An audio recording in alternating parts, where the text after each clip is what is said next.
Hello दोस्तों और the deep dive में आपका स्वागत है। आज हम एक ऐसी पहेली को सुलझाने की कोशिश करेंगे जो जम्मू से निकल कर आई है।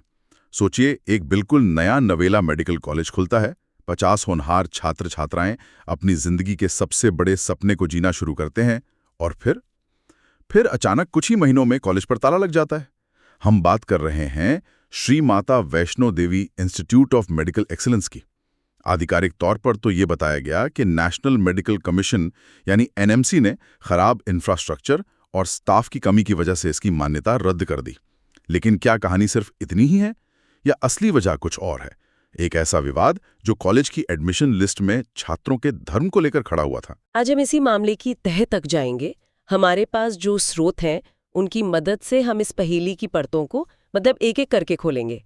हम ये समझने की कोशिश करेंगे कि क्या ये वाकई क्वालिटी कंट्रोल का मामला था या फिर धार्मिक प्रदर्शनों के दबाव में लिया गया एक फैसला।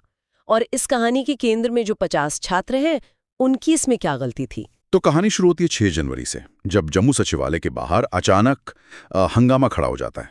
एक संगठन जिसका नाम है SMVD संघर्ष समिति जोरदार प्रदर्शन कर रहा था और उनकी नाराजगी की वजह एक मेडिकल कॉलेज की एडमिशन लिस्ट। उनका गुस्सा इस बात पर था कि माता वैष्णो देवी के नाम पर बने संस्थान में, जिसे हिंदू श्रद्धालुओं के चढ़ावे से चलाया जाता है, उसमें गैर हिंदू छात्रों को दाखिला क्यों दिया गया। उनका तर्क बहुत सीधा था, जब पैसा और आस्था हिंदुओं की है तो इसका फायदा किसी और को क्यों मिले।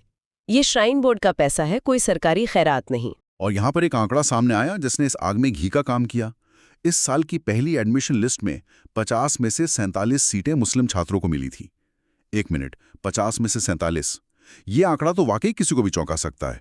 क्या स्रोतों में ये बताया गया है कि ऐसा हुआ कैसे? क्या ये सिर्फ एक इत्तेफाक था या इसके पीछे कोई पैटर्न है? ये सवाल बहुत जरूरी है और इसका जवाब है नीट की मेरिट लिस्ट। ये सभी 50 छात्र, चाहे वो हिंदू हो या मुस्लिम, किसी कोटे या सिफारिश से नहीं आए थे। उन्होंने देश की सबसे कठिन परीक्षाओं में से एक नीट को पास किया था।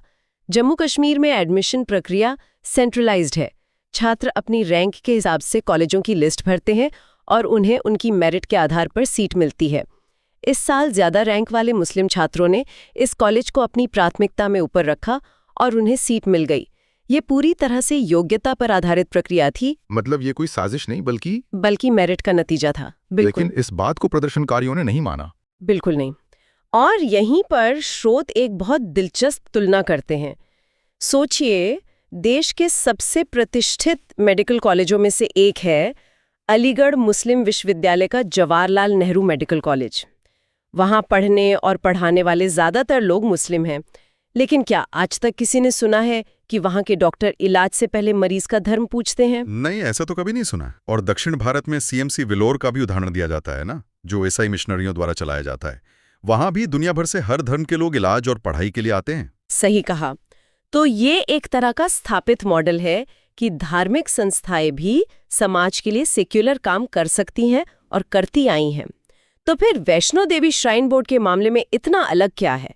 क्या ये बोर्ड खुद को इन संस्थानों से अलग देखता है या कुछ लोग इसे अलग दिखाना चाहते हैं? और ये सवाल उठाने वाले लोग, ये SMVD संघर्ष समिति, उनका भी तो अपना एक इतिहास है। स्रोत बताते हैं कि उनकी विचारधारा की जड़ें जम्मू की राजनीति में बहुत गहरी हैं, है ना?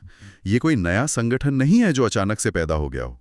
आपने बिल्कुल सही पकड़ा। ये संगठन नया है, पर इसके पीछे के चेहरे और सोच बहुत पुरानी है।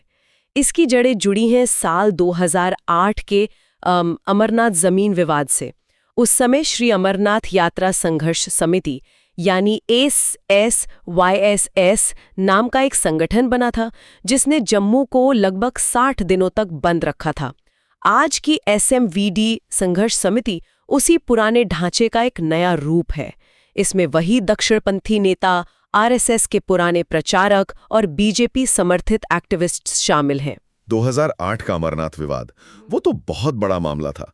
जम्मू और कश्मीर घाटी के बीच जबरदस्त तनाव पैदा हो गया था। हाँ, और वो सिर्फ एक घटना नहीं थी। स्रोत बताते हैं कि इस तरह के समूह जम्मू संभाग के डोडा, किश्तवाड़ और रियासी जैसे संवेदनशील जिलों में काफी सक्रिय रहे हैं। 2008 के दंगों से लेकर जम्मू और घाटी के बीच आर्थिक नाकेबंदी और 2013 की किश्तवाड़ हिंसा तक इन घटनाओं में इनकी भूमिका का जिक्र मिलता है। अब उनका पूरा ध्यान श्री माता वैष्णो देवी श्राइन बोर्ड, उसकी जमीन और उसके फंड्स पर केंद्रित हो गया है। अब उनका पूरा तर्क इस बात पर टिका है कि श्राइन बोर्ड का पैसा हिंदू पैसा है और इस पर सिर्फ हिंदुओं का हक है। लेकिन कानूनी तौर पर क्या ये इतना सीधा है? श्राइन बोर्ड की असली कानूनी हैसियत क्या है? और यहीं पर पूरा मामला एक कानूनी चौराहे पे आकर खड़ा हो जाता है। ये इस कहानी का सबसे जटिल और कह सकते हैं दिलचस्प हिस्सा है। सोचिए, ये बोर्ड एक सिक्के की तरह है जिसके दो पहलू हैं। अच्छा, वो कैसे? देखिए, जब सरकार को बोर्ड पर अपना नियंत्रण दिखाना होता है या मान लीजिए टैक्स वसूलना होता है, तो वो कहती है देखो ये एक सरकारी संस्था है। इसे 1988 में जम्मू कश्मीर विधानसभा के एक कानून के तहत बनाया गया था। इसका चेयरमैन कोई शंकराचार्य या महंत नहीं, बल्कि राज्य का राज्यपाल होता है। इसके सदस्य सरकार नियुक्त करती है। इस लिहाज से ये एक पब्लिक अथॉरिटी है जो संविधान के अनुच्छेद 14 और 15 से बंधी है, यानी वो धर्म के आधार पर किसी से भेदभाव नहीं कर सकती। ठीक है, ये तो हुआ सिक्के का एक पहलू। जी। दूसरा पहलू क्या है? दूसरा पहलू वो है जिसे संघर्ष समिति दिखा रही है। वो सिक्के को पलटकर कहते हैं नहीं, ये एक धार्मिक ट्रस्ट है। उनका तर्क संविधान के अनुच्छेद 26 पर आधारित है, जो धार्मिक समुदायों को अपने संस्थान चलाने और अपने पैसे को अपने हिसाब से खर्च करने की आज़ादी देता है। उनका कहना है कि सरकार सिर्फ एक मैनेजर है, मालिक नहीं। असली मालिक तो वो करोड़ों श्रद्धालु हैं जिनका पैसा और आस्था इसमें लगी है। ये तो बड़ी अजीब स्थिति है। मतलब सरकार एक ही संस्था को कभी सरकारी बताती है तो कभी धार्मिक भावनाओं का सम्मान करने लगती है। ये तो ऐसा हुआ कि सरकार इसे अपनी मर्जी से चलाना चाहती है। बिल्कुल। स्रोत इसी विरोधाभास की ओर इशारा करते हैं।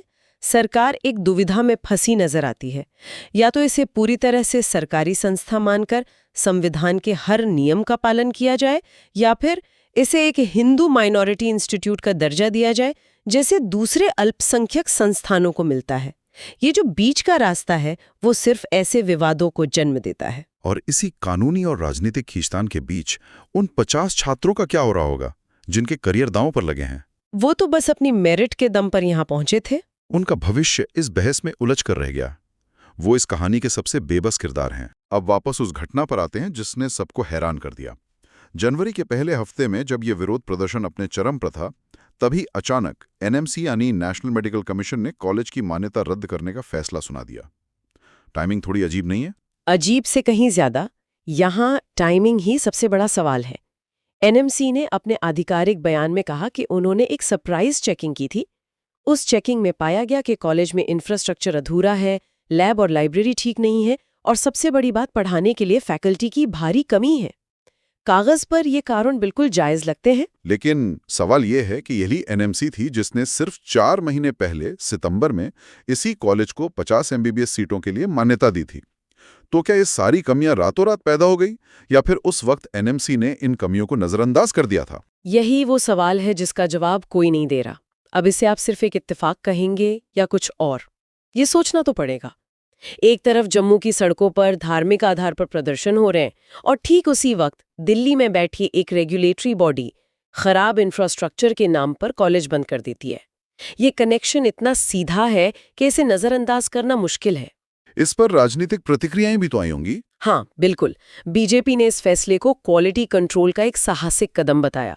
उनका कहना था कि हम छात्रों के भविष्य के साथ खिलवाड़ नहीं कर सकते।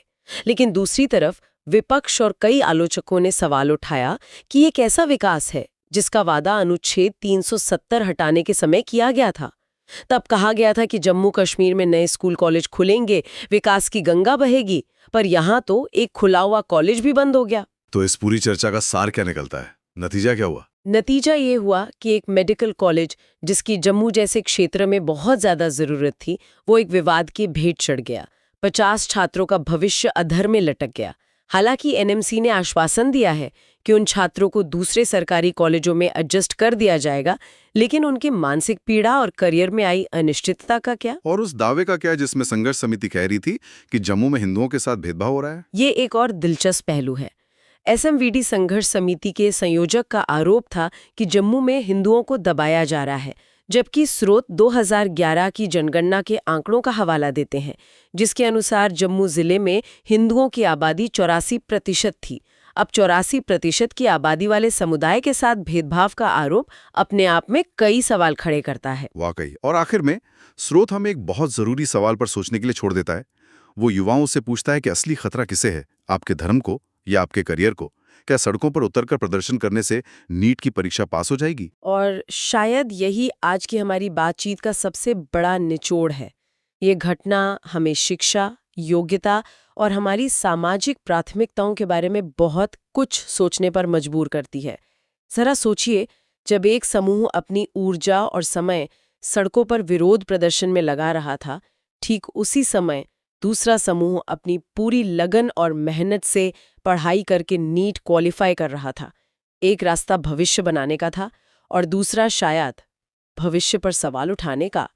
फैसला हमें करना है कि हम अपने समाज को किस रास्ते पर ले जाना चाहते हैं।